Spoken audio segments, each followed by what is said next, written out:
Vous l'avez dit, attaque au drone, attaque menée par un groupe pro-Iran qui a visé une base de l'armée américaine, une base logistique. En fait, le drone a explosé au niveau des dortoirs à l'aube, ce qui explique ce bilan particulièrement lourd. 3 Américains, des soldats ont été tués, une trentaine d'autres ont été blessés.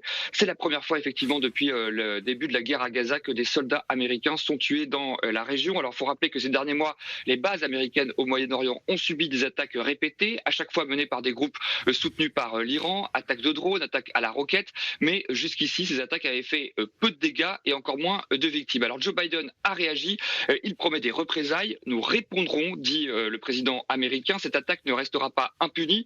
Le ministre de la Défense, Lloyd Austin, de son côté, assure que Washington fera tout pour protéger ses troupes et ses intérêts dans la région. Alors on verra quelle sera précisément la réponse de Joe Biden, quelles seront les représailles. Hier, le président américain s'est entretenu avec ses conseillers et avec le Pentagone pour évaluer ses options. Le président américain est sur une ligne de crête. D'un côté, il se doit de répondre, il n'a pas d'autre choix après la mort de ses soldats américains, mais en même temps, il ne veut pas se laisser entraîner dans une escalade potentiellement incontrôlable et qui pourrait mettre le feu à l'ensemble de la région. La situation est déjà suffisamment explosive comme cela. On rappelle que Washington est déjà engagé dans une série de frappes contre les Houthis, un autre groupe soutenu par l'Iran, un groupe au Yémen qui sème le chaos en mer Rouge.